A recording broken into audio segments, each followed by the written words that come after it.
اللهم صل وسلم وزد وعدل وأنعم وتفضل وبارك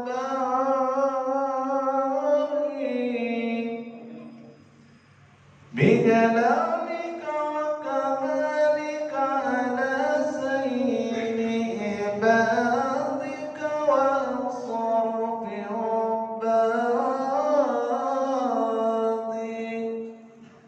أشعث العرب والعجم وإمام طيبة والهرم وترجمان بلسان الكتاب ومنبع العلم والعلم والحكمة والحكم أبي القاسم سيدنا وحبيبنا وشفيعنا وقرة أعيننا ومولانا محمد صلى الله عليه وسلم صدق الشرفا يا ربي وكرما وتقديما ورفعة ومهابة وبرا وسلم ورضي الله تبارك وتعالى عن ذوي الفضل العلي والقدر الجليل ساداتنا وأئمتنا وموالنا أبي بكر وعمر وعثمان وعلي الحسن ثم الحسين وعن بقية الصحابة وقرابة رسول الله أجمعين والحمد لله رب العالمين. بسم الله الرحمن الرحيم. السلام عليكم ورحمة الله وبركاته. نستفتح الجلسة مثل ما نواه أهلنا وأسلافنا وآباؤنا الصالحون. اللهم يدخل نياتنا في نياتهم وأعمالنا في أعمالهم ومقاصدنا في مقاصدهم. ثم الفاتحة إلى حضرة النبي محمد صلى الله عليه وسلم وعلى آله وأصحابه وأزواجه وذرياته وأهل بيته أجمعين. ثم الفاتحة على نيتي أن الله الكريم يفتح علينا فتوح العارفين ويفقهنا في الدين ويعلمنا التأويل ويهدينا إلى سواء السبيل ويفيض على قلوبنا ما أفاضه على قلوب عباده الصالحين. أن الله تبارك وتعالى يشفينا من كل أمراض ويشفينا من كل أسقام ويشفينا من كل ما يؤذينا ظاهرا وباطنا شفاء كاملا عاجلا وعلى كل نياتنا الصالحة. الفاتحة. أعوذ بالله من الشيطان الرجيم. بسم الله الرحمن الرحيم. الحمد لله رب العالمين الرحمن الرحيم مالك يوم الدين. إياك نعبد وإياك نستعين. اهدنا الصراط المستقيم صراط الذين أنعمت عليهم غير المغضوب عليهم ولا الضالين. آمين. بسم الله الرحمن الرحيم. الحمد لله رب العالمين الذي أرشدنا وأمرنا إلى كل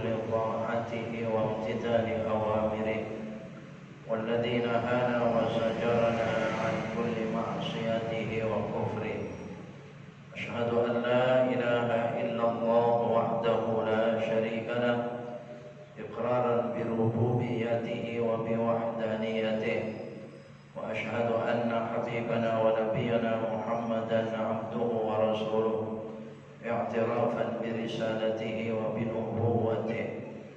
اللهم صل وسلم وبارك على حبيبنا ونبينا محمد وعلى آله وأصحابه المهتدين إلى سبيله. سبحانك لا علم لنا إلا ما علمتنا إنك أنت العليم الحكيم. فعلمنا علوما نافعة في الدين والدنيا والآخرة. أما بعد. Hadirin bapak-bapak, saudara-saudara sekalian, para jamaah salatul maghrib wa ta'lim Masjid Jami' Riyadhus Shalihin, para alim ulama, para asatidzah, segenap tokoh masyarakat dan sepuh masyarakat sekitarnya, wabil khusus yang ikut hadir bersama-sama takmir dan pengurus pendiri pembina Masjid Jami' Riyadhus Shalihin, semua yang hadir saat ini di malam ini di antara maghrib dan isya, di waktu yang sangat mulia. Insyaallah kita semua hamba-hamba Allah yang selalu dirahmati, diridhai, dimuliakan oleh Allah Subhanahu wa taala. Amin. Allahumma amin. Tentunya terlebih dahulu kita bersyukur kepada Allah Tabaraka wa taala. Kita semua yang disebut oleh Allah dalam Al-Quran, ya'muru masajid Allah, orang-orang yang memakmurkan masjid-masjid Allah. Kita semua saat ini disebut oleh Nabi SAW para umari buyutillah, orang-orang yang memakmurkan rumah Allah. Maka kalau kepada hadis Nabi, maka ada janji Allah Tabaraka wa ta'ala, orang yang senantiasa memakmurkan rumah Allah, kana fi dhimmatillah, orang tersebut selalu berada dalam pemeliharaan Allah, tanggung jawab Allah. Kalau kembali kepada ayat Al-Quran, fa'asa ulaika ayyakunu minal muhtadin, orang tersebut dijanjikan oleh Allah selalu mendapatkan bimbingan, hidayah, bimbingan tentunya kebaikan, taatan kepada Allah. Qabalallah, semoga diterima oleh Allah Subhanahu wa taala. Hadirin hadirat, bapak, saudara-saudara sekalian, rahimakumullah. Melanjutkan irsyadul ibad dari pertemuan sebelumnya. Bismillahirrahmanirrahim, di halaman 10 itu ya. Wa huqiya asy-syaikh wa huqiya asy-syaikh Mu'inuddin, ya, Syekh Mu'inuddin Hasanus Sajzi annahu kana ma'a Syekh ajal sirri yawman fahadara waqtu salati fajaddada Syekh ajal sirri al-wudu wa saha an takhlil al-asabi'i fahatifa hatifun ya ajal tadda'i mahabbata Muhammadin sallallahu alaihi wasallam wa takunu min ummatihi wa tatruku sunnatahu. Wa hukiya, dan diceritakan, dihikayahkan, Syekh Mu'inuddin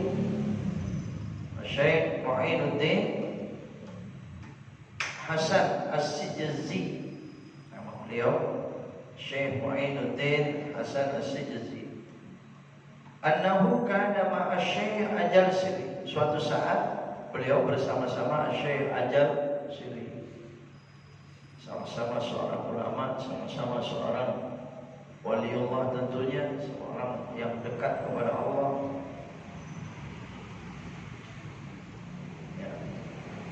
Yauman, suatu hari, fahadara waktu salati,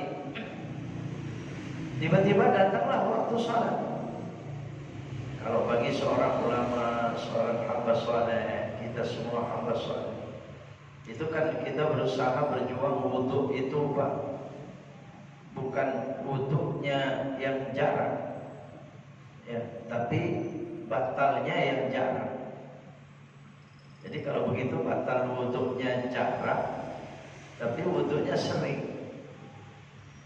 Jadi berwudhu sekalipun tidak harus batal, namanya tajdid ya. Apalagi seorang ulama seperti dalam hikayat ini, datanglah waktu salat, fajaddada Syekh Al-Jarsiri al-wudu. Kemudian Syekh Al-Jarsiri ini memperbaharui wudunya dalam keadaan punya wudu. Beliau memperbaharui wudunya. Wasaha an takhlilil asabi'. Tapi beliau pada saat wudu lupa menyela-nyelai jari-jarinya. Alah, jari-jari enggak disela-selai. Apa namanya sela-selai ya? Ya.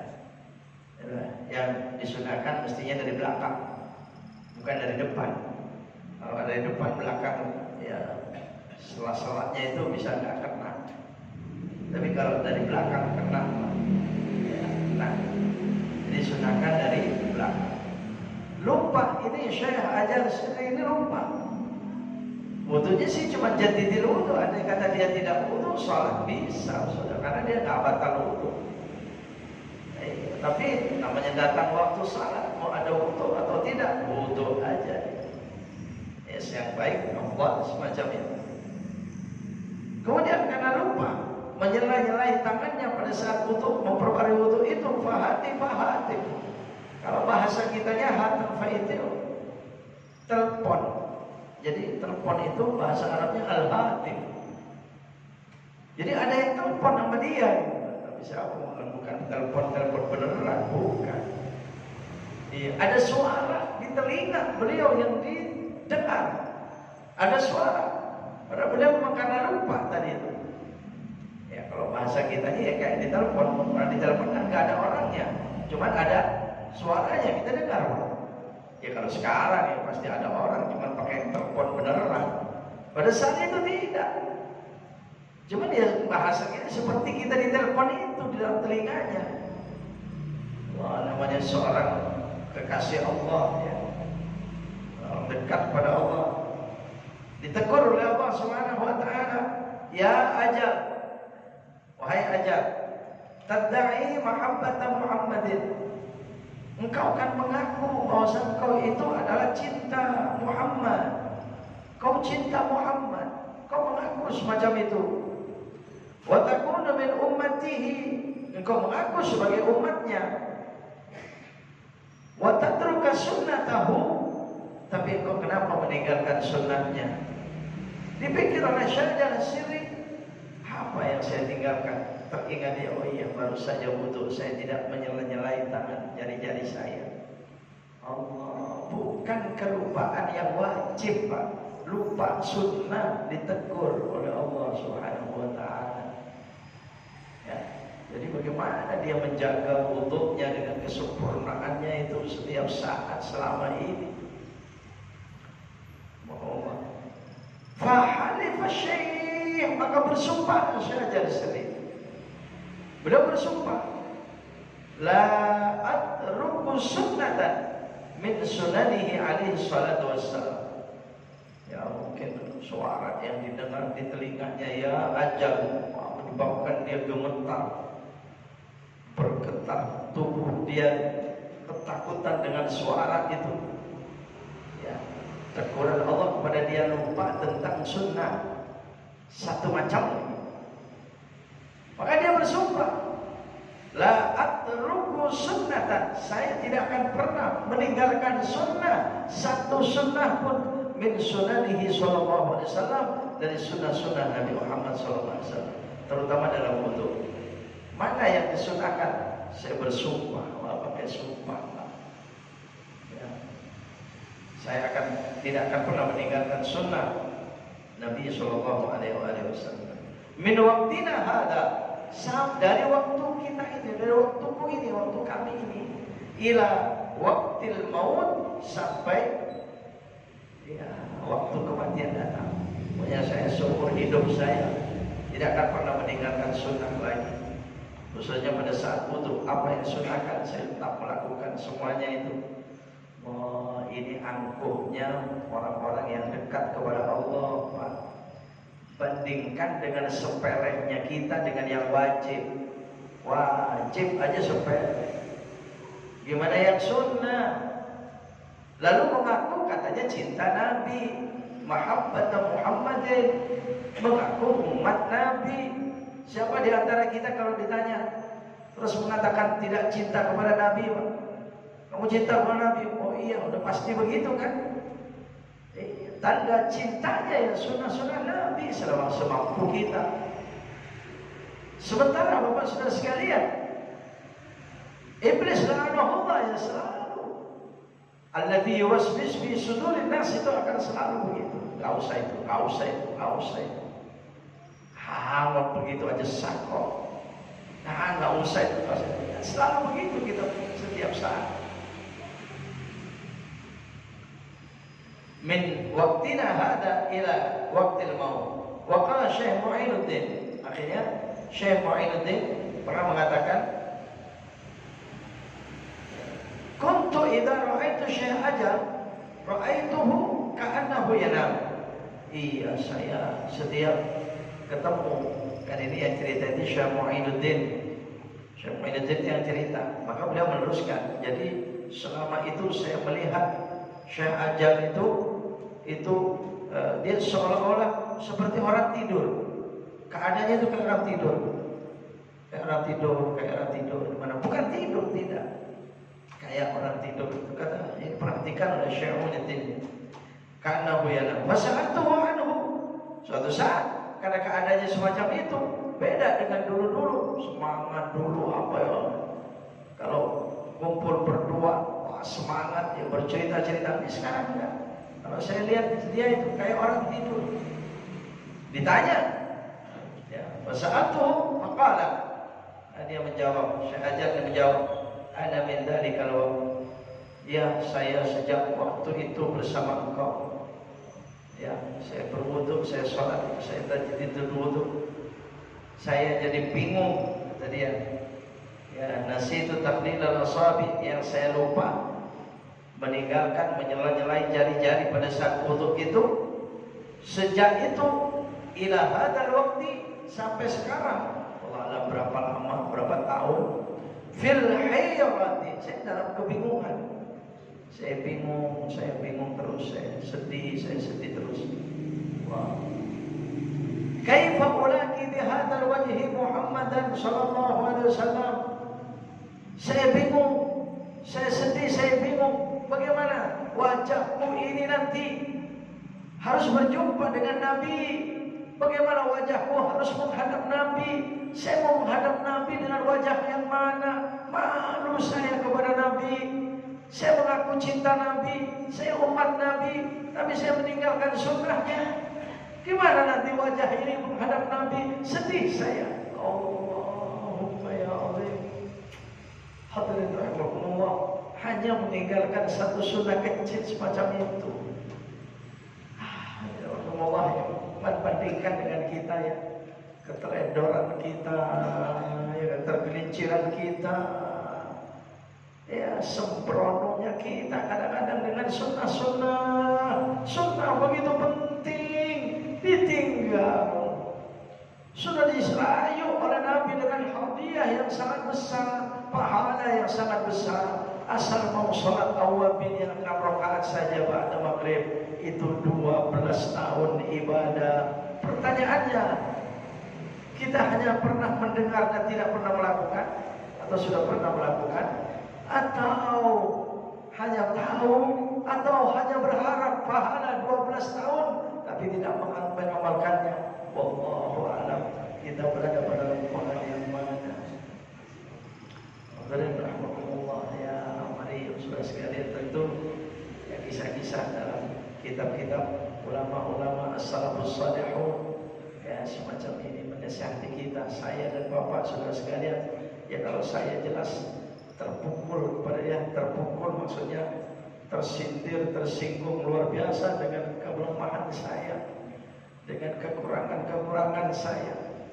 Allah ya Rabb, mudah-mudahan Allah berikan kekuatan lahir batin kepada kita semuanya untuk banyak melakukan sunnah-sunnah. Baik. Wa ukiya anil Fudail,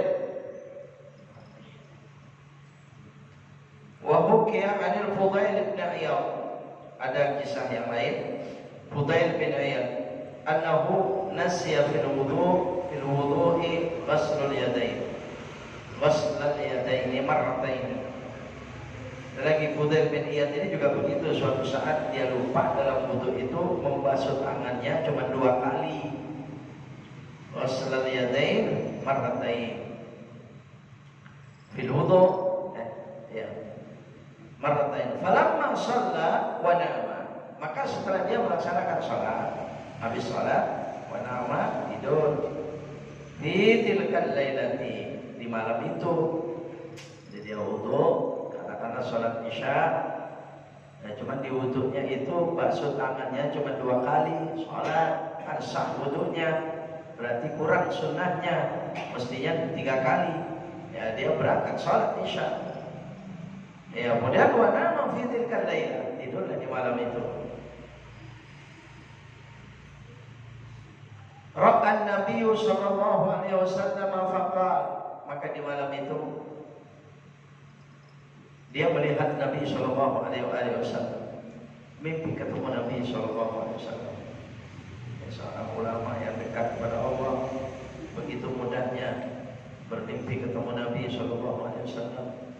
Kita rasanya berharap ingin dengan berbagai macam permohonan Allah ya.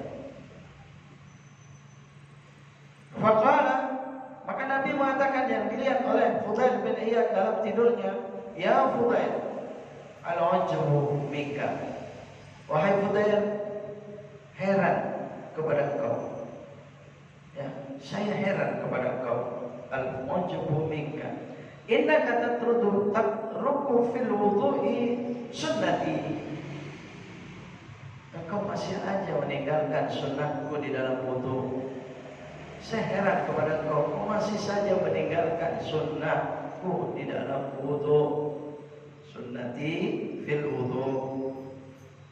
Fantabahal Fudail, kaget terkejut bangun dari tidurnya Fudail bin Iyad ini, min haibatihi, saking aku melihat Nabi SAW dari hebatnya. Hebat itu ya kewibawaan Nabi yang dilihat dalam tidurnya, sampai mengatakan semacam itu mengejutkan Fudail bin Iyad luar biasa. Bangun dari tidurnya, wajaddadal wudu, bangun dan dia memperbaharui wudunya. Ya, pokoknya dia berwudu min awwalihi, dari permulaannya ya wudu seperti biasa wudu lagi, dia sempurnakan wudunya itu. Wa atamma wa asbagha wudu'ahu, dia sempurnakan betul wudunya. Wa wadhafa ala nafsi. Nah, ini dia Pak yang gak kena kita ini. Kalau cuma seperti tadi itu kita sholat isya wudunya kurang sempurna, ya sholat aja. Dan setelah sholat ya kita tidur, ya bukan karena mimpi, betul bangun tidur kita wudu lagi, sempurnakan wudu, mungkin bisa Pak. Tapi ya ini dia, karena mimpi ketemu Nabi semacam itu. Apa yang dilakukan Fudail bin Iyad? Wa wadhafa ala nafsihi 500 rak'atin ila sanatin kafaratan lidzalik. Dia menugaskan dirinya, wadhafa nafsahu, menugaskan dirinya, mewajibkan, mengharuskan dirinya melakukan salat 500 rakaat ila sanatin, satu tahun. Ya, sanat itu 1 tahun. Ya 1 tahun 500 rakaat. Pokoknya dalam tahun itu ya sanatin kan ini kan, bukan sunnatihi, sunnatin Nabi, bukan.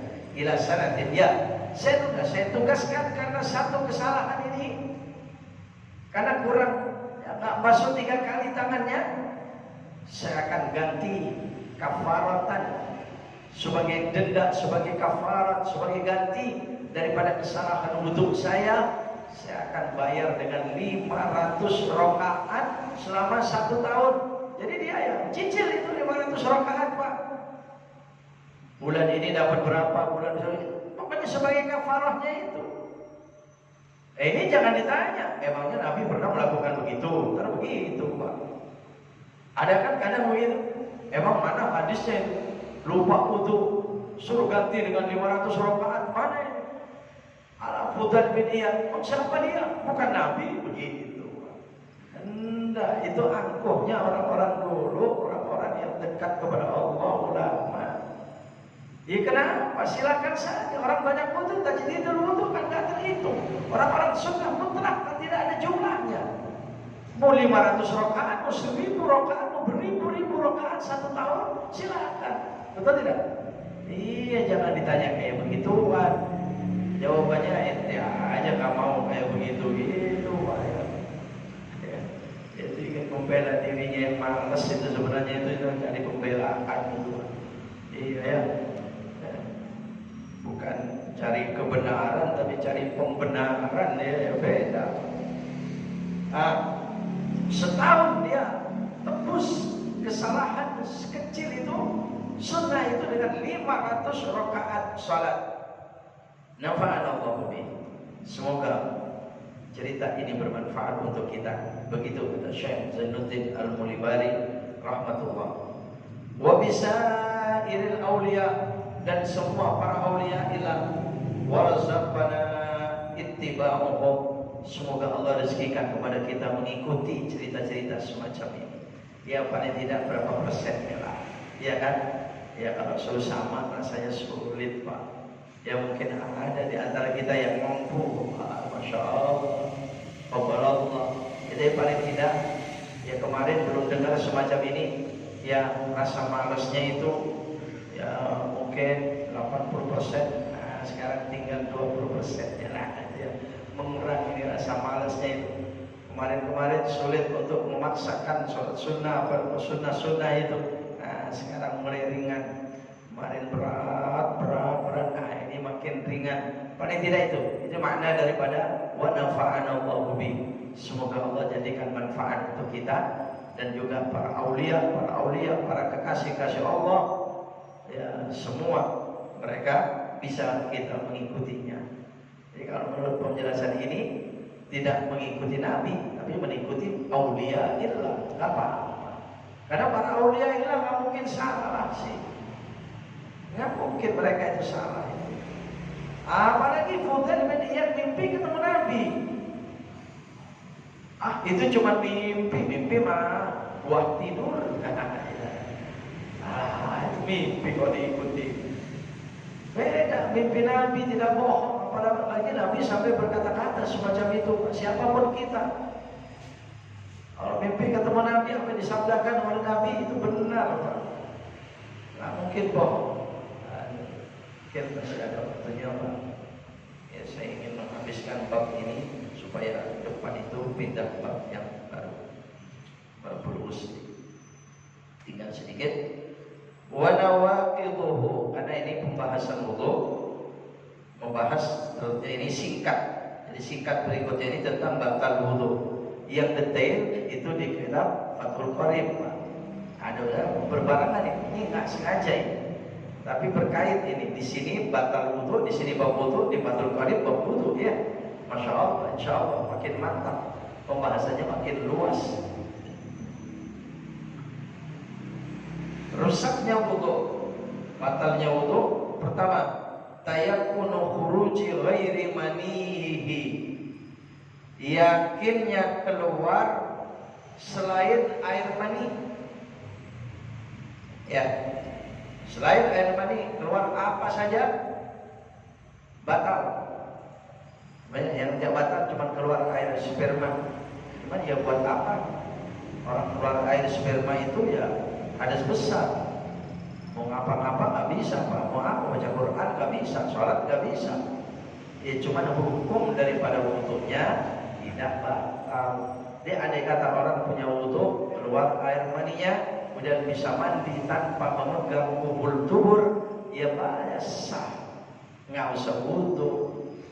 Tapi rasanya nggak mungkin mandi tanpa makan kubur dubur itu di mana? Nggak mungkin Pak. Emangnya mandinya nggak sabunan ya? Gimana pastinya lah ya. Ya udah, kalau ini kan secara hukum saja, sekalipun nggak diamalkan, nggak dipakai, ya kita berilmu. Ya, dan ini menunjukkan betapa telitinya para ulama membahas semacam ini. Walau rihan, sekalipun angin, ya Allah, pokoknya keluar selain sperma, keluar apa saja batal. Ya, mau ya terlihat atau tidak, min farji, dari farji, kemudian sama dengan dari kubul, sama apa saja. Kalau kubul nggak mungkin, tubur ya. Kalau tubur nggak mungkin air sperma. Semua apa yang keluar dari sana, baik benda bisa disucikan lagi, itu tetap batal wudunya. Wa ghalabatun 'alal aqli, mengalahkan akal atau sesuatu yang menyebabkan akal. Apa akal kita hilang akal, hilang kesadaran, apa saja, udah batal wudu. Gitu di sini. Sudah dibahas tiap hari di Fathul Qarib ya. La binaumin mungkinin, kecuali dengan tidur duduk yang menetap. Sudah dibahas itu. Mungkinin maknaduhu. Nah, selanjutnya wa massa farji adamiyin bi batni kaffihi, menyentuh farji anak Adam manusia dengan telapak tangan. Menyentuh kubur tubuh dengan telapak tangan. Tapi orang, kalau kubur tuburnya kuda itu enggak Pak. Ya benar. Barangkali itu mungkin pokoknya selain manusia tidak batal.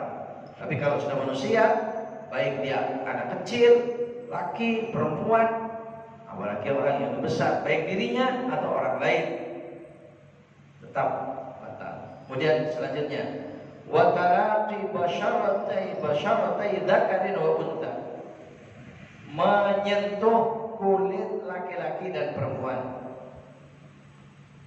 Bikibarin, sudah sama-sama besar. Diartikan di sini sama-sama mukallaf, sama-sama balik.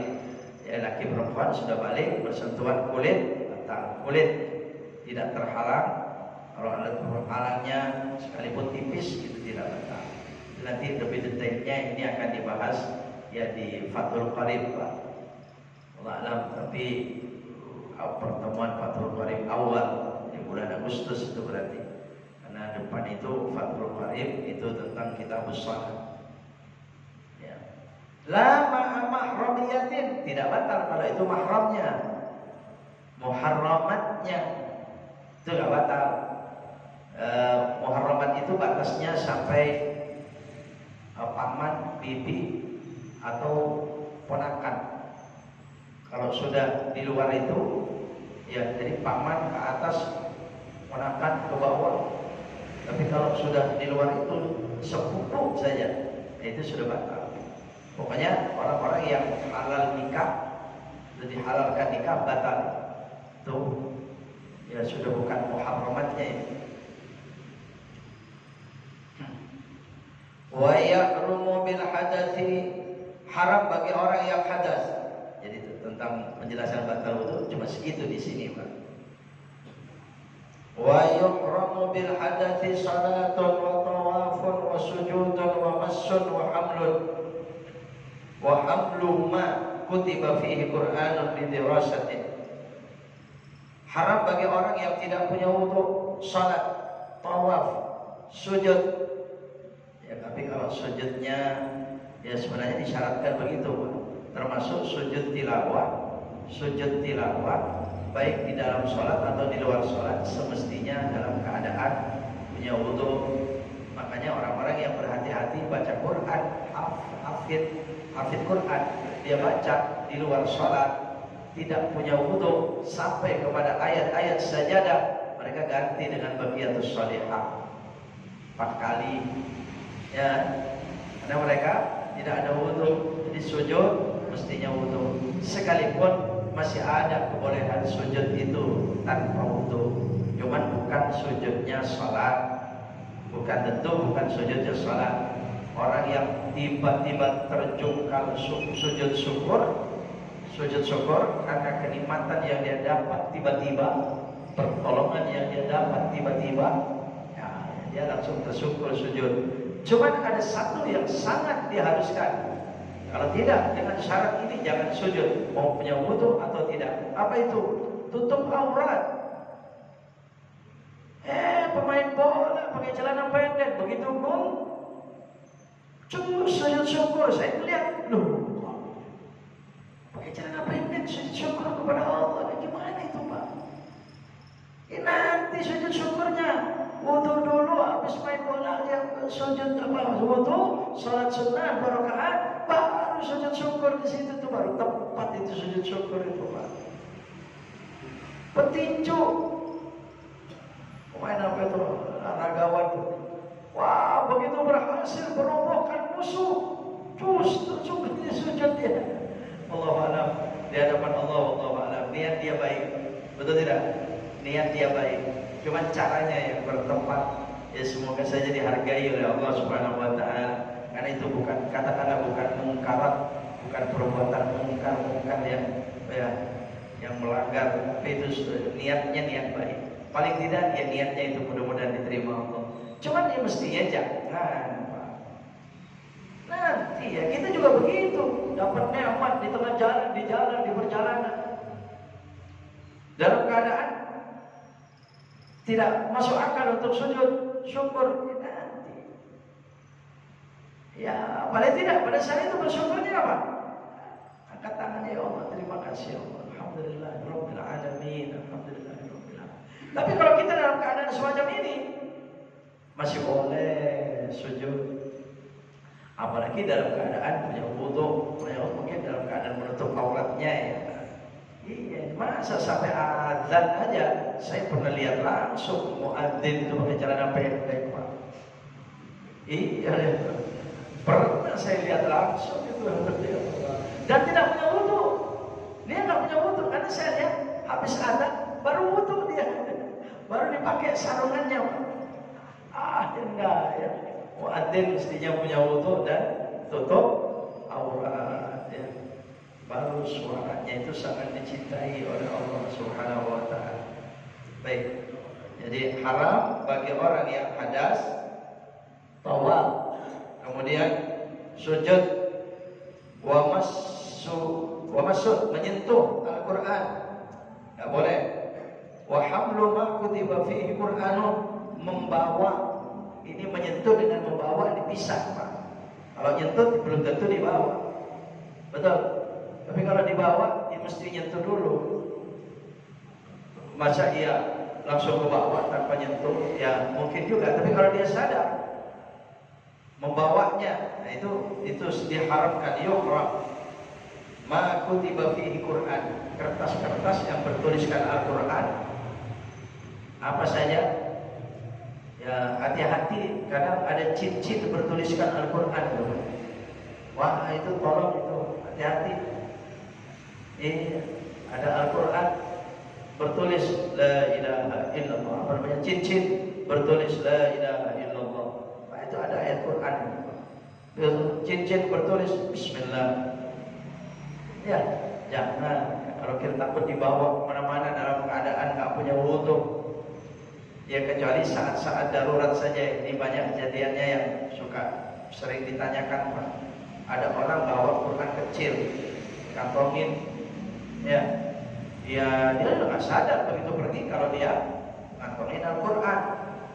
Kan membawa itu pada saat ngantongin ada wudu, di perjalanan udah batal.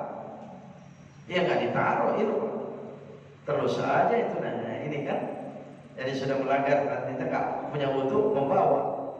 Nah ini mayuhram, kalau terus dia haramkan bagaimana itu? Ada lagi sudah lupa batal wudu, kencing masuk ke kamar mandi. Dia terus aja ada di kantongnya bawa ke kamar mandi. Ya. Ya. Ada lagi yang cerita, ya Astagfirullahaladzim, diampuni dosanya oleh Allah Subhanahu wa taala. Sudah dibawa ke kamar mandi. Ya ingatnya itu pada saat dia buang air itu, Pak. Buru-buru dia ambil ke kantongnya, tapi dikeluarin dari kantongnya saja dia ditaruh di dalam kamar mandi, di temboknya. Ketinggalan di kamar mandi itu. Ya kalau ketemu orang yang mengerti pasti diamankan, diselamatkan. Betul. Ini Al-Quran. Kalau enggak, alhamdulillah. Jadi itu sebenarnya dilarang. Ya, lidirasatin untuk belajar. La ma'a tafsirin, tidak Quran yang bercampur dengan tafsir. Kitab-kitab tafsir yang banyak campuran tulisannya itu nggak apa-apa. Membawanya, menyentuhnya tanpa wudu itu masih boleh. Ya, atau mungkin di kita banyak sekali Yasin terjemah. Betul. Yasin terjemahan itu banyak campurannya. Makanya kalau nulis Yasin atau Quran, kasih doa-doa yang lain, campuran-campuran zikir-zikir yang lain. Jadi orang yang membawanya tanpa wudu masih dibolehkan. Ya, jadi Yasin terjemah itu boleh. Tanpa wudu memegangnya boleh, cuman ya keberkahannya berbeda, Pak. Mestinya kalau mau menyentuh atau membaca walaupun tanpa membuka Quran, yakni hafal, itu dalam keadaan punya wudu. Ya, zada alaihi wala qallaba wa rabbihi, dan tidak membuka ini, Pak, membalik lembaran Al-Quran. Ada Al-Quran, dia ingin membukanya, tapi bi'audin, dengan lidi, misalnya Pak, pulpen, ambil pulpennya, itu ya. Nah itu enggak, itu masih boleh, tapi masih ada ya menghukumi nggak boleh. Saking hati-hatinya. Kalau Imam Nawawi itu melarang. Ada papan tulis bertuliskan ayat Quran, megang papannya saja sudah nggak boleh. Ada meja, di atas meja ada Al-Quran, megang mejanya saja sudah nggak mau. Saking kalau dia tanpa wudu, saking hormatnya terhadap Al-Quran. Meletakkan Al-Quran juga begitu. Jangan sejajar dengan kaki. Kalau kita tidur kakinya ke sana, jangan ada Quran di sana, kecuali tinggi. Kalau sejajar dengan kaki nggak boleh. Membaca Al-Quran di masjid, saya melihat itu dengkul kanannya diangkat, dengkul kirinya ya biasa, Qurannya ditaruh di bawah depan kakinya, baca dia. Pernah ketemu orang begitu, paham maksudnya? Duduknya paham nggak? Iya, nggak boleh pegang, paling tidak ya di atas dengkulnya. Ya, sama, Bapak Saudara sekalian. Lagi tahlilan, lagi acara-acara itu baca Yasin. Begitu selesai baca Yasin, jangan sekali-kali naruh di lantai. Cari tempat yang angkat, apa di atas gelas barangkali. Begitu kalau ada semacam itu sebelahnya, segera angkat, ambil itu Yasin, taruh ke atas gelas itu, mungkin diamankan ke atas mana. Siapa yang melakukan demikian? Itu namanya ta'zim terhadap Al-Quran. Dapat itu pahala. Jadi kadang-kadang orang kan ya taruh aja, geletak aja, nggak boleh. Wah, itu Al-Quran. Jangankan banyak Al-Quran, satu surah Yasin, hanya sebagian kertas yang bertuliskan Al-Quran saja sudah begitu, nggak boleh nih. Lam yanfasil alaihi wa yajibu ala nahwil wali. Terakhir, kewajiban bagi seorang wali, orang tua, man au ghairi mumayyizin mushafan, melarang anak-anak memegang-megang Al-Quran walau fihi Quran.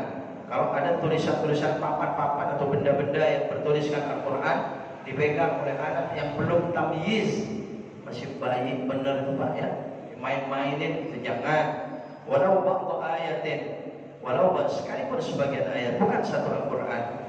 La mumayyizin li hajatihi, tapi kalau dia sudah tamyiz enggak apa-apa. Karena dibutuhkan, dia harus belajar. Walaupun buku Iqra itu, kalau memang cuma anak itu belum mau diajarin, belum bisa belajar, cuma dipegangin aja, ini main dia sama dia. Iya, termasuk maksud sekalian, kalau kita tahu Al-Quran itu akan jatuh ke tangan orang musyrik, itu jangan sampai. Namanya orang tidak percaya terhadap Al-Quran, jadi apakah itu nanti kita nggak mengerti. Ya, alhamdulillah, mungkin cukup sekian, sudah masuk waktu Isya. Bismillahirrahmanirrahim. Walhamdulillahi rabbil alamin. Allahumma shalli wa sallim wa barik ala habibina wa nabiyina Muhammadin wa ala alihi wa sahbihi ajma'in. Allahumma anfa'na bima 'allamtana wa 'allimna bima yanfa'una warzuqna uluman tanfa'una ya arhamar rahimin. Allahumma ya Allah faqihna fid din, Allahumma faqihna fid din, Allahumma faqih auladana wa banatina wa dhurriyyatina fid din ya arhamar rahimin ya arhamar rahimin. Rabbana atina fid dunya hasanah wa fil akhirati hasanah wa qina adzabannar. Sallallahu ala sayyidina Muhammadin wa alihi wa sahbihi wasallam. Walhamdulillahi rabbil alamin. Subhanakallahumma wa bihamdika asyhadu an la ilaha illa anta astaghfiruka wa atubu ilaik. Assalamualaikum warahmatullahi